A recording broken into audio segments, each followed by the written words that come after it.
Buenas tardes. Gracias por la invitación. Realmente una satisfacción poder dirigirme a ustedes. Estimo que es la última conferencia, entonces ya estarán aburridos. Así que intentaremos despertar un poco el ánimo, ¿sí? Contando lo que estamos haciendo nosotros en la universidad. Estamos trabajando en la maestría, tenemos la maestría en geotecnia aplicada y ya ejecutando algunas investigaciones, algunas ya publicadas, por cierto, y están algunas en proceso. La intención de esta charla es indicarles un tema específico dentro de las diferentes líneas de investigación que estamos trabajando. Debido al interés que tienen los estudiantes y la capacidad de poder desarrollar esos trabajos y finalmente de que sean publicadas. Voy a dividir la exposición en dos partes, ¿de acuerdo? Para que no sea estrictamente técnica y a lo mejor no les llegue y peor, y siendo la última conferencia se aburren más.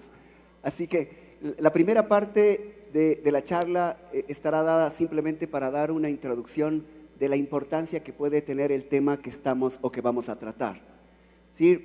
Conocimientos básicos de lo que significa un diseño geotécnico y dónde entra este análisis del comportamiento de las muestras inalteradas. ¿Sí? Entonces, 4 puntos vamos a tratar. El uno, la introducción, me refiero a estos puntos generales que ojalá les sirva. Luego, una revisión de investigaciones que se han reportado en el mundo de este tema específico, los estudios recientes que estamos haciendo en la PUCE y finalmente, lo he puesto a discusión, más allá que de conclusiones, algunos temas interesantes que podría servirles a ustedes, incluso para pensar en investigaciones acá en Ambato. Bueno, algo que estamos trabajando mucho, soy miembro, coautor de la NEC 2020, de la 2015, del capítulo de geotecnia y también estoy al frente con un grupo de la NEC 2025, empezamos en el 2023, ya estamos terminando, ya terminamos realmente de hacer ya la actualización y me he preocupado mucho de que aparezca un concepto que lo estamos dejando a un lado en los estudios geotécnicos, que es el concepto de entender lo que es un modelo geotécnico, es decir, qué es un diseño geotécnico como tal. Normalmente los estudios de mecánica de suelos se acostumbra a pensar que es la definición de las propiedades del suelo o de la roca, cuando en realidad lo que se está haciendo es un diseño. Y el concepto que estamos introduciendo en la nueva norma, en la NEC 25, es el modelo geotécnico como un conjunto de 3 elementos fundamentales para hacer un diseño geotécnico, que es, por un lado, la estructura transmite una solicitación a la cimentación. La cimentación es importante, es el segundo elemento importante. No existe capacidad portante o capacidad del suelo intrínseca, depende del tipo de cimentación que se use. Por tanto, para definir una capacidad portante, tenemos que establecer un tipo de cimentación. Eso significa una sección y una condición teórica de su rigidez inicialmente. Y recién el tercer elemento de ese modelo geotécnico es el suelo o la roca, sus propiedades como tal. Entonces, la definición y la determinación de un comportamiento en conjunto de los 3 elementos, que en realidad puede haber una cantidad de interacción y de posibles diseños, es el que nos va a permitir finalmente hacer el diseño geotécnico. Recuerde, por favor, que en el diseño usted define una sección, un nivel de desplante de la estructura y las capacidades de resistencias verticales, en este caso son condiciones de equilibrio interno, no los globales, no acostumbramos a hacerlos, y su asentamiento o la máxima deformación que puede tener ese elemento. Entonces, sí, por favor tengan presente, sí, y cuando lean la nueva NEC, sí, por favor, tengan presente, no se alcanza a ver, bueno, sí, la interacción de los tres elementos para hacer un diseño geotécnico. Si yo quiero llegar a la determinación del comportamiento del material en una edificación con la cimentación y la estructura, sí, efectivamente la parte del suelo es importante y su estudio. ¿Qué tipo de investigación se hace para conocer sus propiedades y que ayuden a ese diseño? Estamos trabajando ahora mucho ya con métodos indirectos, geofísicos. ¿Sí? De hecho, están tratando de dejar a un lado la prospección directa, ¿sí? Que seguramente ustedes ya lo habrán visto en clase, que es los ensayos de SPT, por ejemplo, uno de ellos, y otros que también ya estamos manejando desde hace algún buen tiempo, como el CPT, ensayos de penetración o incluso determinación en sitio, como el uso del DMT, del dilatómetro de Marchetti o ensayos presiométricos, etcétera. Son ensayos que están básicamente en conjunción con los métodos geofísicos. Creo que pronto va a llegar el momento en que el desarrollo de la metodología geofísica, sí, estimo que no voy a vivir para eso, pero llegará posiblemente a suplantar la investigación directa. Ahora les puede parecer extraño, pero que un dato de geofísica a través de un principio físico, como seguramente a lo mejor en este congreso hablaron, de sísmica de refracción, o la utilización de más W o de microtremores, hace que ya pueda ver cómo está el suelo por abajo sin haber metido mano, en pocas palabras. Pero por lo pronto no. Por lo pronto los modelos matemáticos y los geofísicos siguen trabajando, pero estimo que en un futuro, bueno, no habrá que poner las manos en el fuego, pero en algún momento va a haber alguien que pare alguien así, mande una línea, hace así, tiene todo el perfil abajo sin hacer mayor esfuerzo. Hacia ese lado estamos trabajando. Por lo pronto, hacemos métodos indirectos, sí, pero son necesarios esos métodos geofísicos, porque son indirectos, los trabajos en campo. La toma de muestras inalteradas es un factor o un procedimiento realmente fundamental todavía. A ver, para poder definir mi capacidad aportante en esos tres elementos, estudiar el suelo, necesito excavar. Uno de los métodos es extraer una muestra inalterada, y esa muestra que se supone tiene las condiciones de sitio, los estados de esfuerzos de sitio, trato de llevarlo al laboratorio para ahí obtener información que requiero para mi diseño. Creo que ese método lo vamos a necesitar todavía, aunque ya está dentro de las programaciones de investigación, se reducen porque se incluye más los estudios geofísicos, y los estudios con datos directos más bien sirven para ajustar los modelos geofísicos. Entonces sigue siendo muy importante esa toma de muestras. Pero también hay otro tipo de muestras, ¿no? ¿Sí? Por ejemplo, la toma de muestras al lado derecho, no funciona esto, pero al lado derecho ven un sacador tipo, bueno, uno de los que más usamos, pero en suelos blandos, que se llama el Shelby. Es un tubo de pared delgada que permite obtener el suelo a cualquier profundidad, siempre que el suelo sea blando. Y en realidad esa tecnología de la toma de muestras requiere de mucha experticia. Tenemos muestreadores especiales para materiales rígidos, el de doble pared, triple pared, Denninson, una cantidad de muestreadores que intentan de cierta forma a profundidad sacar las muestras y supuestamente mantener el estado de esfuerzos o condiciones de esfuerzos a esa profundidad, que es lo que uno quisiera. Pero, a ver, ahora sí vamos al tema de nuestra presentación. Es esta. Uno de los procedimientos, sobre todo en estructuras pequeñas, ¿sí? y dentro de la obligación que se tiene a hacer un estudio de suelos, es una toma de una muestra superficial. Si ven al lado izquierdo, esto está tomado de la CTM, se genera una excavación alrededor, y hasta que se reduce una muestra, normalmente un bloque de 30 por 30 por 30, ¿sí? Y luego con una técnica especial hay que desmembrarle, recordará usted, depende a veces uno hay que tener respeto, ¿no? Estamos hablando a veces de depósitos de miles de años, o un suelo residual o un suelo transportado, y dependiendo de cómo se generó en su historia geológica, a veces no le damos respeto. En realidad sí da mucha pena, a mí me da pena excavarle y sacarle una muestra, pero lo hacemos en la parte final. Vea usted, se le toma la muestra, y es tan preciso, me refiero en cuanto a tratar de mantener las condiciones de sitio, que apenas esté expuesto la muestra, hay que taparle, colocarle en un lienzo normado y luego se coloca capas de parafina. Se pone lienzo, parafina, es para proteger las condiciones de humedad. Algo que es imposible decir, y todo el mundo lo sabe, que mantener los estados de esfuerzos que tiene en sitio, realmente eso es casi imposible. En todo caso, al menos su condición de humedad y sus condiciones físicas, sus vacíos, su composición interna, su densidad, se intenta mantener. Este bloque es transportado al laboratorio y en el laboratorio, ¿sí?, se supone que deberíamos tratarle mientras hacemos la batida de ensayos sin que cambie sus propiedades supuestamente respecto a lo que se tiene en campo. Ya, aquí estamos. Ahora sí, ¿cuál es el problema? El problema está que cuando se saca estas muestras, existe mucha desprolijidad, no solo aquí, sino en el mundo. Ya les voy a explicar lo que pasa en el mundo. Cuando se lleva al laboratorio, estas muestras, a pesar de que están puestas en esas 3 capas de parafina y con lienzo, y además se las lleva en una caja de madera normada, y alrededor de la caja se coloca estiropor o se coloca acerrín para evitar que la muestra se mueva.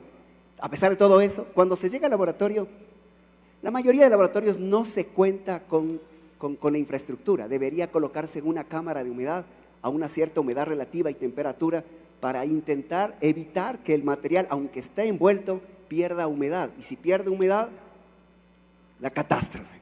Si pierde humedad, la catástrofe va a depender en realidad de qué tipo de material. En materiales arenosos, arenas limosas, esa pérdida no es tan crítica, pero si es una arcilla, esa eliminación del agua lo que puede producir es una inducción a una consolidación, por tanto una variación volumétrica que cambia la estructura del suelo. Entonces es crítico en ciertos tipos de materiales cómo conservo el material, cómo conservo esa muestra en el laboratorio. En nuestros laboratorios no lo hacemos, llevamos la muestra, a veces no la ponemos en parafina, la ponemos en una funda plástica, ¿sí? Pensemos en el trabajo correcto, que se puso en la parafina y se lleva al laboratorio. Igual la investigación que les voy a explicar y que hemos descubierto, que hemos encontrado más bien, es qué le pasa a esa muestra en el tiempo. Decidimos hacer así como el hormigón hacen ustedes a los 7, 14, 28 días. Decidimos colocar el bloque, pero en varias condiciones ambientales. Y les ensayamos a diferentes edades hasta 56 días. Y verificamos qué le pasa a la muestra bajo esas condiciones internas del laboratorio, algunas forzadas, a ver si internamente el material cambia su estructura. Por lo tanto, si cambia su estructura, cambia sus propiedades mecánicas, sobre todo su contenido de humedad. Eso es lo que les voy a presentar ahora. Es decir, cómo influye el tratamiento, el tipo y cómo se conserva la muestra en el laboratorio y cómo, en función de estas condiciones, qué le pasa a las propiedades que estamos determinando. Por favor, ponradme atención porque hay algunas cosas muy críticas que a los expertos, a lo mejor aquí hay expertos, profesores, que a lo mejor les permita revisar un poco, ¿sí?, esos fundamentos que a veces los tenemos un poco olvidados. O mejor dicho, no los usamos frecuentemente. Miren, ¿qué es o qué dice el mundo al respecto? Nos pusimos a investigar, en realidad es un grupo de personas que estamos investigando, ¿sí? Desde 1965 había ya estos inconvenientes y algún investigador revisó, y es contundente, ¿no? En ciertos países donde hay temperaturas extremas, si yo pretendo tener en un laboratorio las condiciones de esfuerzo que está en sitio, está a una temperatura, cuando usted la saca, está a una temperatura baja, cuando la saca cambia su temperatura, cambia sus condiciones de presión atmosférica y comienza a haber una especie de migración del agua. Si no la tengo conservada, eso significa que en esas condiciones es mucho más complejo tener una muestra que conserve las condiciones de sitio. Y eso, para las personas de conocimiento avanzado, no puede o no permite hacer modelos, se llaman modelos constitutivos actualmente en el suelo para hacer comportamientos mecánicos del suelo mucho más avanzados a los que tenemos ahora. De hecho, estamos utilizando metodologías realmente muy básicas. Me refiero en cuanto a esos modelos, necesitamos tener en laboratorio las condiciones que están en sitio. En el 76 alguien hizo otra investigación, la hizo en 5 meses y fue verificando qué le pasaba a los límites de Atterberg. Recordarán que es los límite líquido, límite plástico, el índice de plasticidad. Y también en algunos casos verificaron si algunas arcillas o algunos materiales orgánicos que pueden seguir descomponiéndose pueden ir modificando a sí mismos su medida del GS, cosa que es bastante rara. Les parecerá raro que en el tiempo pueda variar el GS, si el GS es una dependencia de la composición mineralógica. Y si la composición mineralógica se supone que viene de una roca y esa roca no debería ser modificable. Pero resulta que ciertos materiales en el tiempo, dentro de una cierta condición de temperatura, se descompone y puede cambiar su tamaño de partícula. Lo revisaron en el 76 y se dieron cuenta que permanecían dentro de rangos aceptables, aunque evidenciaban fenómenos de oxidación. Luego, Lessard y Mitchell en el 85 reportan que sí, ellos verifican que la salida de la presión de poros o el agua dentro de los poros definitivamente cambia la estructura del suelo. Y decir, no sirve esa muestra ya, ¿no? O sea, no representa realmente y comienza a dar valores que no deberían ser utilizados obviamente en diseños, ¿no? Rochellen, voy a pasar rápido, tengo entendido que solo tengo 40 minutos, algo así, ¿no? Sí, ok. Pero veamos estas rápidamente este es un dato interesante. Esta investigación que la hicieron en el 86, alguien se percató de que tenía menos influencia salirse un poco de la norma. La norma le dice que ponga en parafina, pero una parafina especial, que de hecho hay que calcular la densidad. Estos investigadores se dieron cuenta que le conservaba mejor a la muestra si le mezclaban 50% de parafina con 50% de vaselina. Sí, tal vez es familiar para ustedes esto, en la práctica más bien funden las velas, le calientan y no hagan eso, ya, o sea, no, hay que usar una parafina. Y la parafina, al 50% más un 50% de vaselina, esta investigación en el 86 dijeron, parece que le conserva mejor. ¿Sí? Y de hecho, las investigaciones de adelante están trabajando con esas mezclas. ¿Ya? Veamos esta, ya la última, esta que a mí me gustó mucho, interesantísima, en 2019. No leo los nombres, están medio raros, está en un paper canadiense. Se dan el trabajo de hacer una investigación por 27 años. Entonces me pareció interesantísimo, ¿no? O sea, sacaron unas muestras en diferentes sedimentos en Canadá y estas muestras las tallaron, es decir, con muestreadores especiales, obviamente, y las tallaron al tamaño de los ensayos y las pusieron en parafina, de acuerdo a Rochelle, y las ensayaron en el 2000, les ensayaron a distintas edades, pero en un lapso de 27 años. ¿Sí? Y trataron de ver qué es lo que pasaba. ¿Qué descubrieron ellos?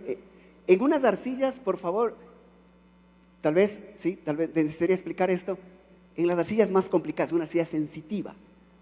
¿Sí? ¿Qué es una arcilla sensitiva? Aquí en el Ecuador sí tenemos arcillas sensitivas, sobre todo en la costa, en el oriente sí tenemos. Si arcilla sensitiva es cuando una arcilla de ese tipo, remoldeada, es decir, vuelta a hacer un clon en laboratorio a la que está en condiciones inalteradas. Si en las condiciones inalteradas tiene un comportamiento distinto a las de remoldeadas, se dice que esa arcilla es sensitiva. Y esa arcilla nos causa muchísimos problemas, sobre todo cuando se quiere sacar de esos materiales para utilizarlos en algún tipo de compactación o algún tipo de obra de ingeniería. Eso significa que al ser una arcilla sensitiva, es muy sensible a los cambios. Ellos trabajan en esa arcilla, yo diría que un material muy complejo para ver qué le pasa en el tiempo, y descubrieron esto. ¿Sí? Hicieron 2 tipos de depósitos. Es importante en este caso conocer cuál es el origen geológico. Son arcillas sensitivas, el uno en un depósito marino y el otro en un lacustre. Los depósitos marinos en arcillas suelen generar unas estructuras muy complejas, se llaman estructuras dispersas y floculantes. Y en las floculantes, que cuando tienen cloruro de sodio, producen unos arcillas con cantidades de vacíos altísimas y que generan problemas de deformaciones muy grandes. Las tenemos aquí nosotros también en la costa. Bueno, las lacustres son menos complicadas porque están en un depósito de agua dulce, por tanto las microestructuras de la arcilla son menos complejas. Bueno, miren, hicieron los ensayos en el 2001, 1991 y los ensayos finales en el 2018. No pongo todos los resultados porque no alcanzaríamos, ¿sí? algo interesante en las características físicas. El límite líquido, el límite plástico, el índice de plasticidad, tanto en el depósito marino como en el lacustre, desde el 91 hasta el 18. Aquí hay dos 91, dos 18, porque hicieron ensayos a distintas profundidades. También se puede sacar algunas conclusiones, pero las consideré irrelevantes para este momento. Sí, pero sí destaca aquí de que las condiciones del material se mantienen. Si observa usted el límite líquido es 53, 51, el de un depósito, en el depósito marino, en el depósito a mayor profundidad, por obvias razones, está en el orden 69, 65, ¿sí? Sus índices de liquidez se mantienen después de 27 años. En el lacustre es mucho más contundente, en el 2001 al 2018, prácticamente el mismo límite líquido, el mismo límite plástico y el mismo índice de plasticidad. Pero sí que vieron en el comportamiento mecánico.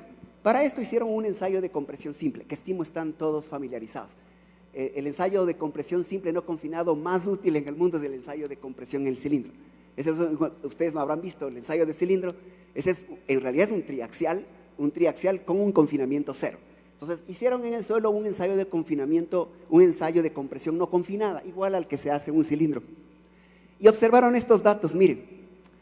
Finalmente, y para hacerles más corto el cuento, es que en los dos depósitos sí hay una variación de su compresión.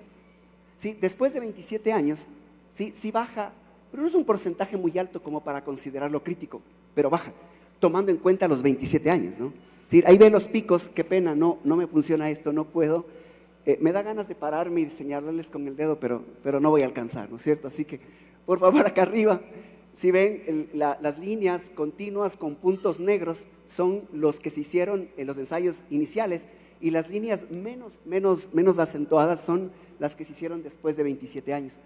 Dos cosas interesantes: bajó un poco la resistencia a la compresión, ¿sí? La fuerza sobre el área, y la deformación se incrementó. Ese es el punto, en su pico máximo su deformación aumentó.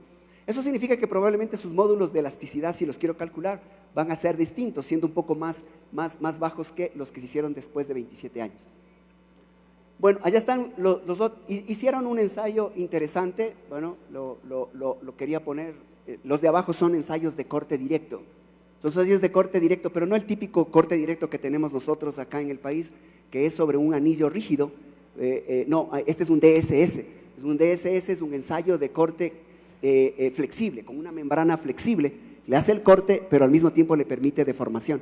No como en el rígido, que permanece el volumen casi constante. Bueno, hasta ahí las investigaciones respecto a qué le pasa a esas muestras en el tiempo. No digo que he revisado todas en el mundo, pero son las que las que hemos encontrado fácilmente a través de los repositorios que tenemos acceso, ¿no? Porque ahora hay que pagar por algunas revistas y no podemos utilizar las pirateadas, ¿no? Bien, tercero, ¿qué hemos hecho acá en la universidad? Miren, nos pareció interesante, el encargado de esta investigación es nuestro actual decano, que fue alumno mío, por cierto. Sí, a él se le ocurrió hacer un trabajo en el sur de Quito. De hecho, estuvimos trabajando en los últimos años en la microzonificación sísmica de Quito, en la actualización. Es un proyecto que yo lo planteé y trabajamos el sur de Quito y lo terminamos el sur de Quito, pero un proyecto de 5 años, pero vino la pandemia y nos quitaron los fondos. Pero terminamos el sur, y en el sur nos encontramos con una cosa impresionante. O sea, el sur de Quito, ustedes desconocen, lo habrán visto en noticias, del problema de las deformaciones en Solanda. Es decir, y que son graves, y que supuestamente están responsabilizándole a la construcción del metro. Bueno, yo hice el estudio de diagnóstico inicial y propuse la investigación, que finalmente luego se hizo.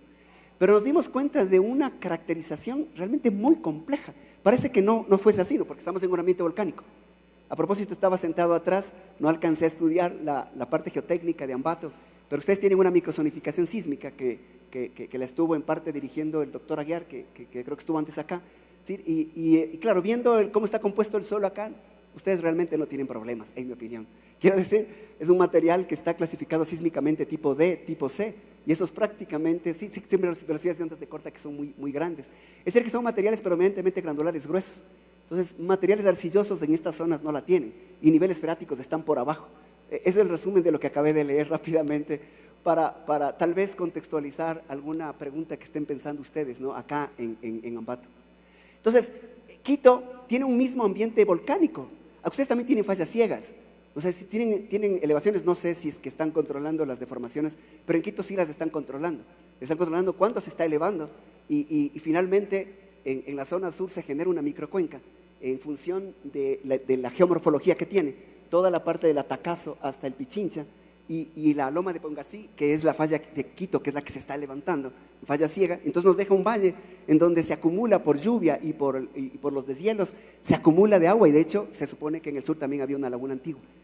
Entonces nos encontramos con depósitos volcánicos, tobas volcánicas, limos arenosos que son muy competentes, súper resistentes, ¿no? Casi cementados por la presencia de pozolana, pero también nos encontramos con ciertos canales, ciertos ductos del flujo de agua en donde se depositan materiales blandos, materiales orgánicos, materiales de mala calidad.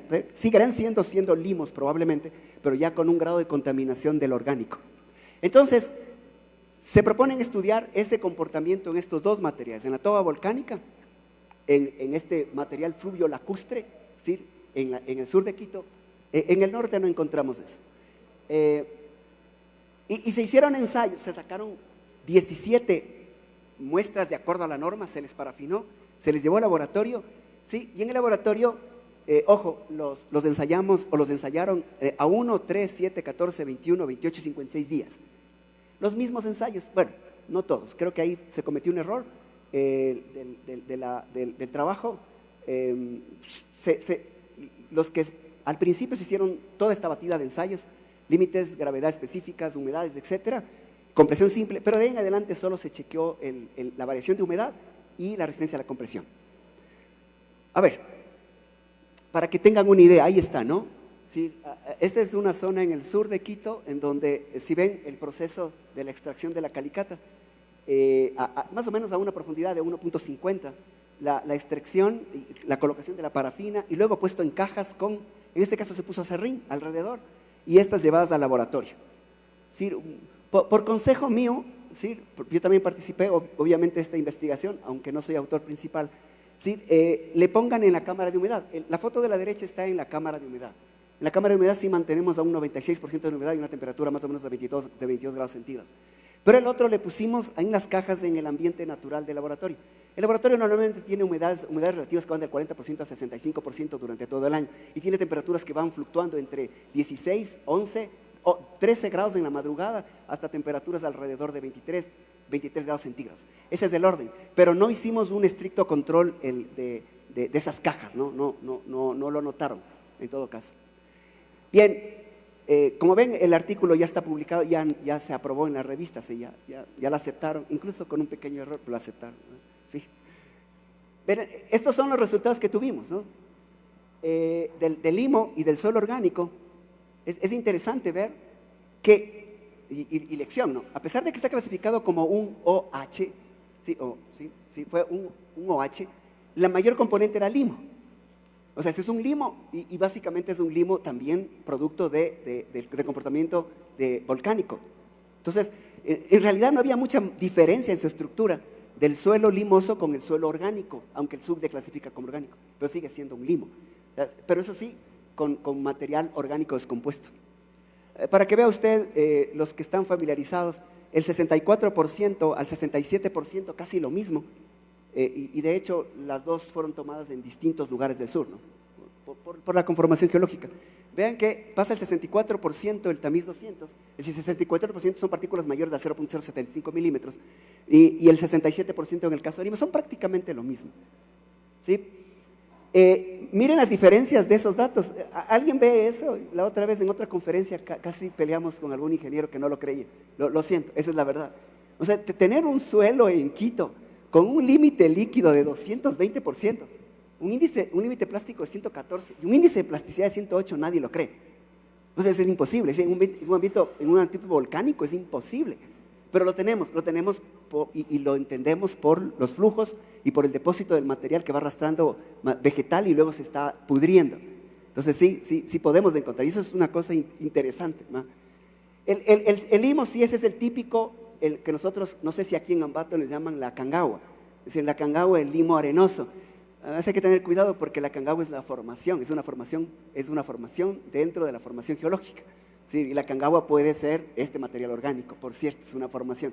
Pero la Aconcagua no es nada más que un limo arenoso o arena limosa que está con cierto grado de cementación. Vea usted, eso sí, también datos que nos pareció interesante del límite líquido, el 34% el límite plástico, dice plasticidad 4, que prácticamente me dice que se comportará como una arena, ¿no? Así, el material de limo. En el otro caso, el orgánico, sí, a sufrir porque es un problema de deformaciones terrible, y las tenemos. En el sur de Quito, en el sector del Garrochal, tenemos los depósitos de todo el material blando que está en el borde del inicio de la loma de Puengasí. La hemos estudiado, he dirigido algunos proyectos de investigación y de consultoría, y definitivamente las deformaciones son altas. Y aunque ustedes no lo crean, ahí por fin ya aceptaron, están colocando pilotes. Así, para que se sorprendan, o sea, cimentaciones de pilotes en Quito es rarísimo. No, ahí en el sur de Quito sí, porque no hay otra opción cuando se tiene este tipo de materiales. Estos son los resultados. Listo, creo que voy bien con el tiempo. Mire el contenido de humedad. Los puntos rojos son los iniciales. Prácticamente apenas llegó la muestra. ¿Sí? Y el de la izquierda es del limo y en el de la derecha es del material orgánico. ¿Sí? No es buena la fotografía, lo lamento, esa es la que está en el reporte, en el paper, pero claro, alguien dice ahí, híjole, ¿cómo ha cambiado? No hay que asustarse. Veamos las escalas. Miren el lado izquierdo, apenas está una variación desde el 26% hasta el 30%. Es decir, que en los 56 días hubo una variación de un 4%. Y los expertos dirán 4%, puchicas. Si mi laboratorista no calificó, seguramente puede tener ese error. O sea, puede estar dentro del margen de error del laboratorio. ¿Sí? O sea, del que tenga el laboratorio. No hay en la norma ACTM todavía un registro de patrón de cuánto debería ser la variación para calificarle un técnico. El de compresión simple sí lo tiene, ya les voy a explicar. El que sí tiene un cambio brutal en los 56 días, ¿pregunta? Ah, no, ok. Levantó la mano, dije, qué bueno, alguien se interesó. Ok, mire por favor en el lado derecho. En el lado derecho sí el cambio de la humedad es brutal. Está desde el 170% hasta 140%. Es decir, que hay una variación casi de 30% de humedad. Es decir, ahí sí puedo decir algo, el efecto del almacenaje sí tiene que ver. Y el momento que está cambiando la humedad, olvídese, cambia todo, ¿no? Le comenzamos a tener ya esa muestra no me sirve para representar las condiciones de sitio. El otro, un 4%, insisto, no vendría a ser tan crítico. Habrá que seguir investigando, ¿sí? Porque esto no se puede evaluar solamente por la humedad, habría que evaluar en función de su saturación. O sea, ahora estamos ya entrando, dado el nivel de desarrollo que tenemos, a hablar de los suelos parcialmente saturados. Y hoy les voy a hablar de suelos parcialmente saturados porque no me queda otra opción. Es decir, en el comportamiento de la eliminación del agua, puedes llegar a esa condición que define un suelo que es parcialmente saturado.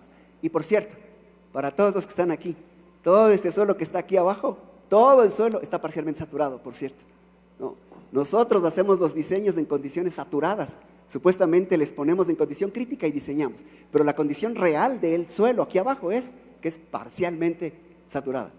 Ok, bueno, yo la verdad sí un poco escéptico con estos resultados. Yo pensé que, bueno, no estamos controlando realmente.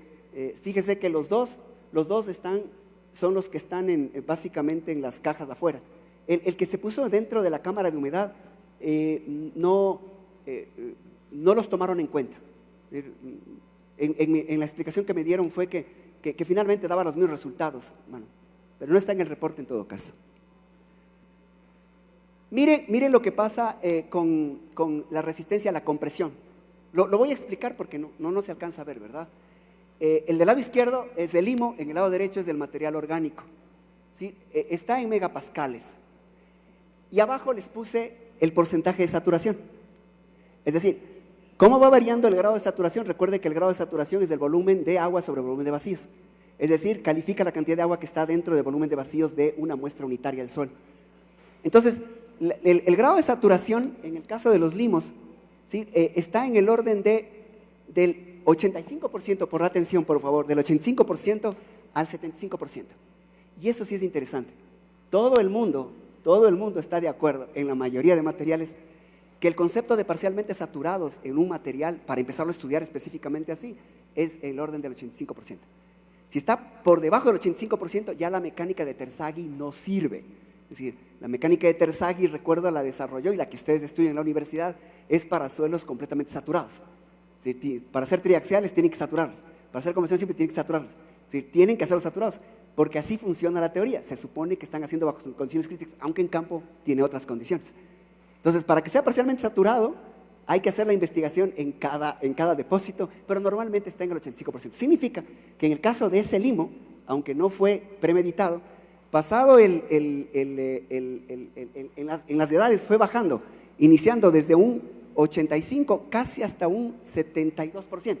Es decir que, si le ven esta zona de aquí, perdón, me acerco, esta zona de aquí, esta zona, acá sí ya comienza a bajar, todavía esa zona de allá, y casi se mantiene igual, es porque se supone que aunque ya tiene una saturación de un 80, 82, 85, sin embargo el material, en teoría, eso dicen los expertos, se sigue comportando como un material saturado.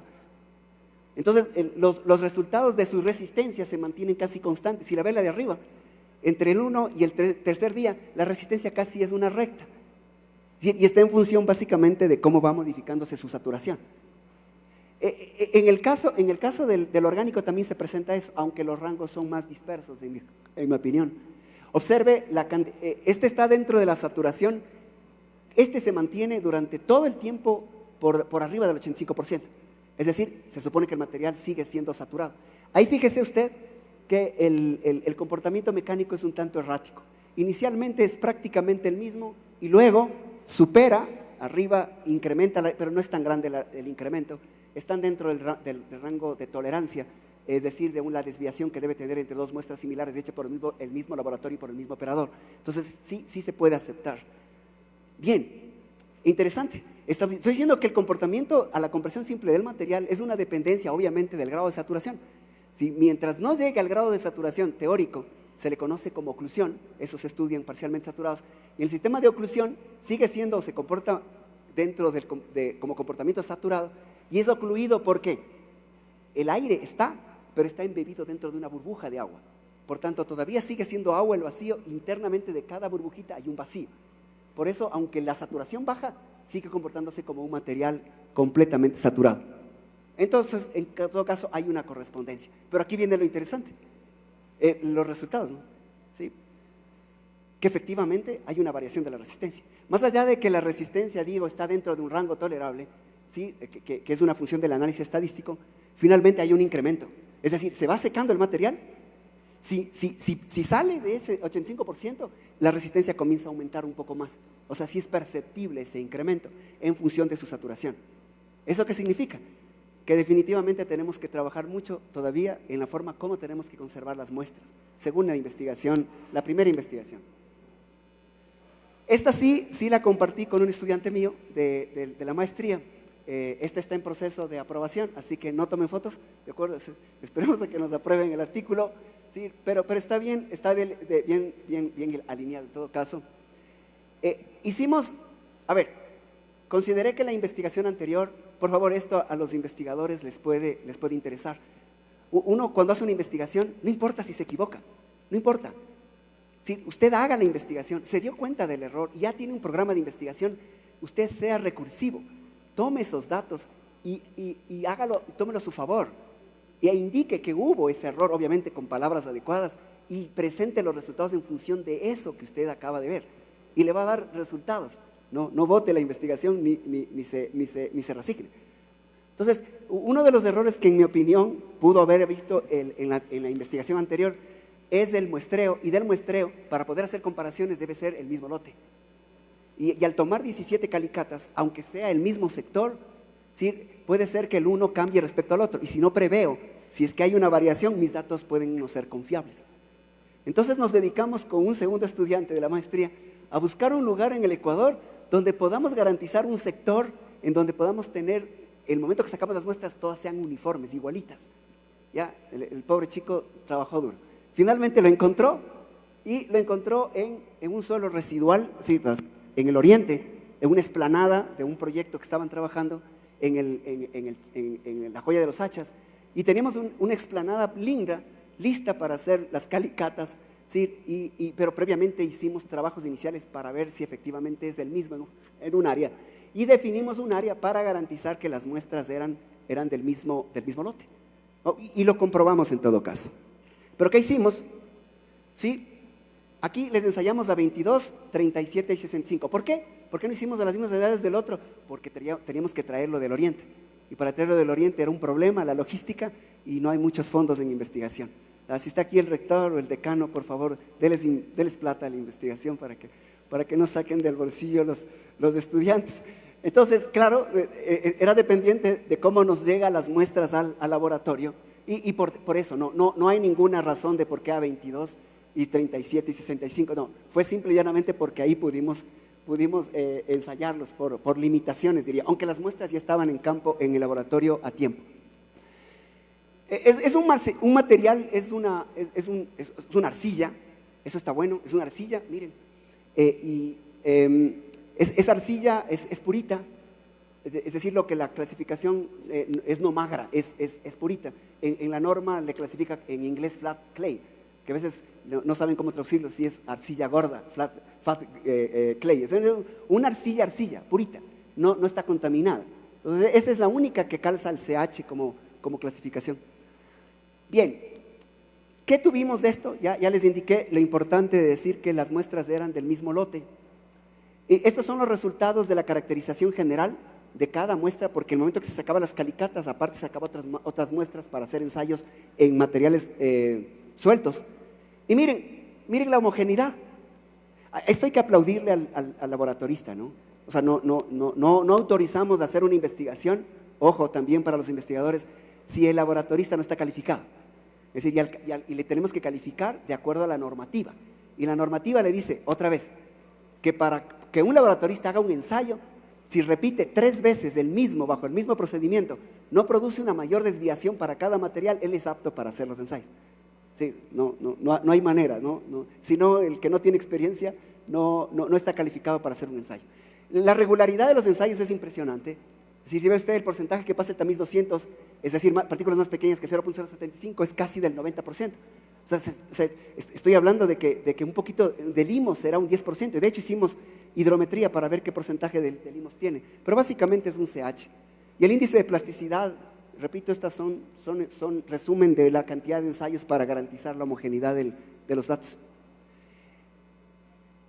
Una de las limitaciones de todas las investigaciones que leímos en el mundo es que nadie demuestra si es que cambia la estructura del suelo. Solo señalan si cambia la humedad o si cambia la compresión, pero no si cambia la estructura. Por favor, recuerde que el problema de los materiales finos es la variación volumétrica. Es decir, se produce deformación por variación volumétrica, no es como el sólido.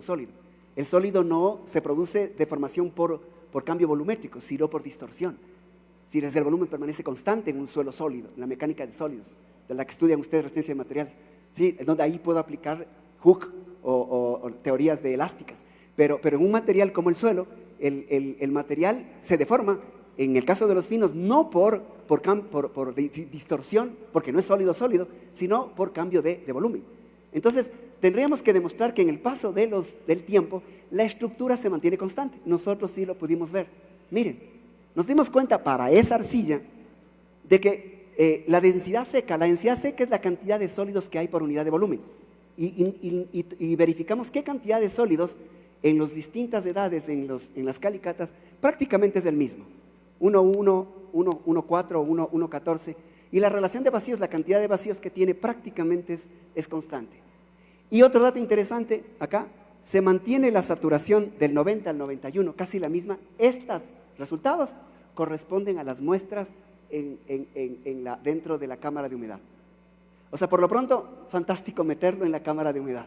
Se supondría que no hay cambios, estructura se mantiene en el caso de las arcillas. O sea, funciona. Otra vez, al decano, una cámara de humedad al 95% de humedad relativa y temperaturas de 22 grados centígrados, se supondría que mantiene las estructuras del suelo perfecto.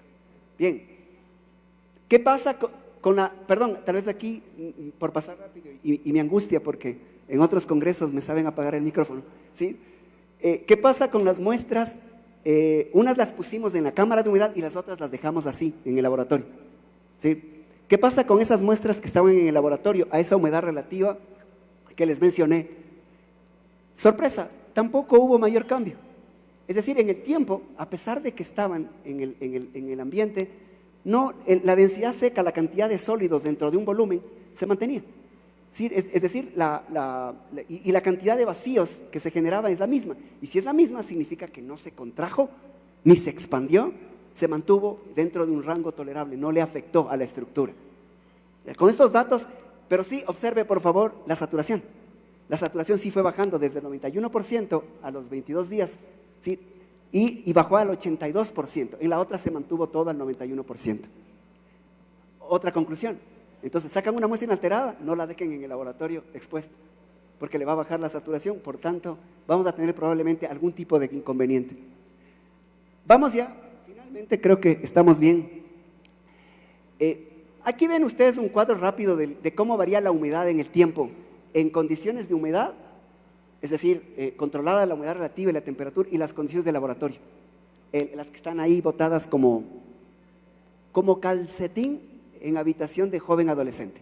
Así, ¿no? Puesto las muestras tiradas ahí, seguro no es familiar para algunos padres, ¿no? Entra uno al cuarto del hijo y es un desastre. Más o menos así tiradas las muestras, ¿sí? Vea usted que en el caso de las controladas, por favor, no lo alcanzan a ver. No pasó nada. Es decir, ahí se ve la curva, pero en realidad la variación de temperatura está en el 2%. Es decir, en los 56 días, controlando a humedad, en la cámara de humedad, hay una variación de 2%. Ojo, pero ponga atención, esto sí es interesante para los que me están siguiendo la charla. En lugar de bajar, subió. O sea, está en la cámara de humedad, ¿sí? Y tenía una humedad y pasó los 56 días y aumentó un 2%. Y entonces llegamos a la conclusión de que hay que trabajar mucho más en el tema del parafinado. Tal vez no poner 3 capas, sino tal vez 4 y cambiarnos a esa técnica de ponerle vaselina con un porcentaje, con la parafina con el 50% de vaselina, a ver qué sucede. Ahí quedó un interrogante. Así que internamente sí hubo una condensación y dentro de esa condensación con la cantidad de humedad, porque nuestra cámara de humedad es por cierto la diseñé yo mismo. O sea, me hice unos aspersores dentro de un cuarto y me inventé de lo que tenemos en casa con gas, ¿sí? Y le calenté con gas, con una, ¿cómo se llaman los que utilizamos para calentar el agua? Un calefón. Y con el calefón no contraté no ir a hacer eso, señor decano, ¿no? Sí lo podemos hacer con un calefón, con un circuito interno y rociadores internos controlamos la temperatura y la humedad. Entonces en rocío. Tal vez pudo haber influido porque entró agua y tal vez no selló bien toda la parafina y por eso se incrementó, aunque 2% es casi nada. En las condiciones de ambiente sí, definitivamente la variación de la temperatura de la humedad fue definitivamente no sirve. Es decir, ahí tenemos alrededor casi del 6 al 7 al 10% de variación. Bueno, finalmente, aquí sí les pongo un gráfico interesante más su relación con respecto a la saturación. Mire que en el caso de las controladas la saturación es casi constante y las propiedades mecánicas también se mantienen casi constantes. O sea, aquí es un problema de la escala, pero está dentro del margen de lo que indica la normativa, ya les voy a explicar.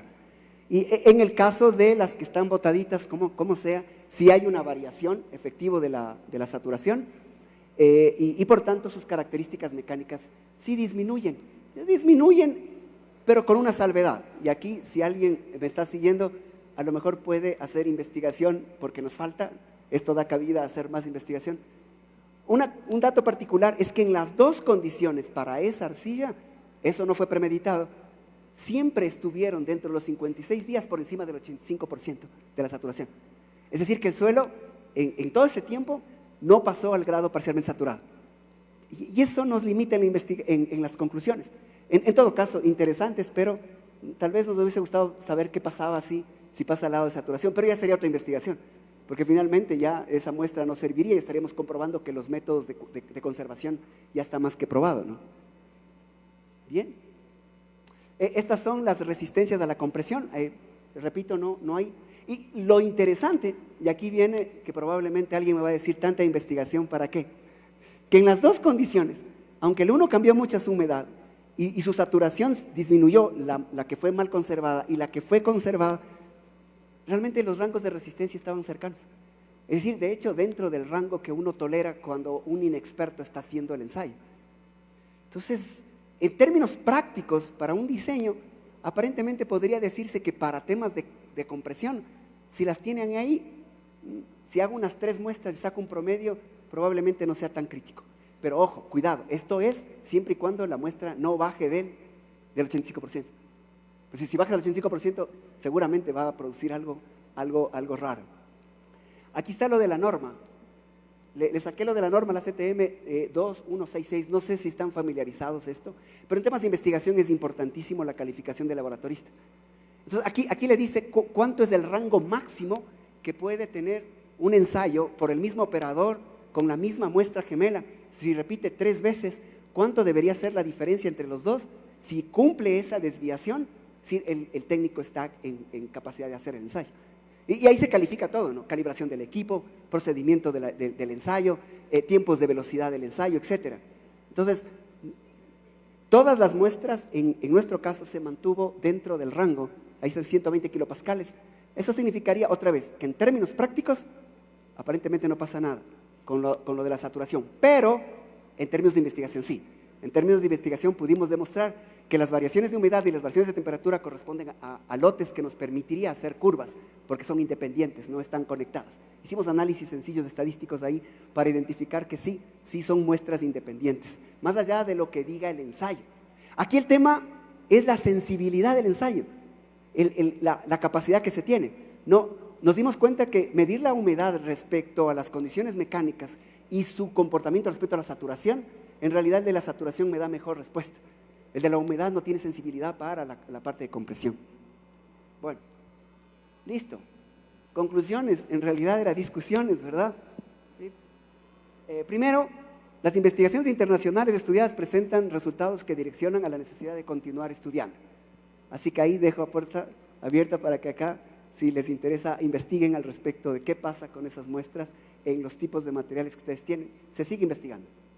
De los estudios de Calderón, Albuja, que yo también participé ahí, independientemente de la evaluación de los resultados obtenidos, se desprende el diferente grado de influencia que genera las condiciones de almacenamiento en función del tipo de material estudiado. El comportamiento evidenciado está ligado a los rangos de variación de saturación. Ahí está puesta la conclusión, es decir, tiene mucho que ver su comportamiento, ¿sí?, en función del grado de saturación, y ahí sí se evidencia el problema ya en zonas pasadas del 85%. Por cierto, abro un paréntesis. Estimo, para nosotros en la universidad, tenemos otra línea de investigación que los suelos parcialmente saturados, que yo también la inauguré, pero ya tenemos un paper que pronto espero también salga ya publicado, en donde estamos calculando cuál es ese porcentaje de saturación en los suelos de Quito. Sí, ya lo tenemos listo en la investigación y coincide con estos resultados.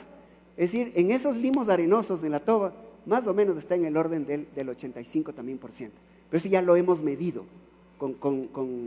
Se mide con papel filtro, un método que se desarrolló para ver se llama la curva de retención de agua. Del estudio de ellos mismos, a pesar de la variación relativa de la compresión no confinada, se verifica el comportamiento asociado al nivel de saturación. Esto lo que les estoy explicando del grado de saturación, y para estos materiales se convierte en un factor determinante las condiciones de almacenamiento de transición. Es decir, esos suelos limosos, arenosos, limosos, 50% de las tobas volcánicas, ojo, hay que tener cuidado en función de la saturación que tienen. Eso es lo que estamos advirtiendo. Por tanto, muestras inalteradas de ese tipo hay que tener mucho cuidado y revisar un poco el paper y tratar de no incurrir en los errores que estamos advirtiendo, ¿no? En nuestro caso, ¿sí?, primero ya pudimos comprobar que en el proceso que seguimos, la estructura para esas arcillas, obvio, no estamos dando un resultado general para ese tipo de arcillas específicas y para ese tipo de depósitos, no hay cambio de su estructura. Y tuvimos suerte de que se mantuvo dentro del 85%, por tanto explicaría por qué las condiciones mecánicas no cambian. En la particularidad no planificada del rango de saturación, ubicada en el 98-85%, no se evidencia cambio importante en la humedad, ya lo expliqué. Y por último, En términos prácticos, según la dispersión normada en la precisión, esto de la repetición de los ensayos, la variación que ha experimentado la resistencia a la compresión en las dos condiciones de almacenamiento no es significativa. Esta afirmación es válida para materiales con porcentajes de absorción menor del 85%. No me apagaron el micrófono, y eso realmente es bueno, créanme. Eso es lo que hemos hecho, no sé si les haya llegado, perdón, traté de hacerlo lo menos complicado y de mucha satisfacción en todo caso poder decirles que estamos trabajando desde hace muchos años de la investigación. La línea que estoy siguiendo yo es la dinámica de suelos. En realidad ya tenemos parámetros dinámicos en el laboratorio, ya los estamos midiendo.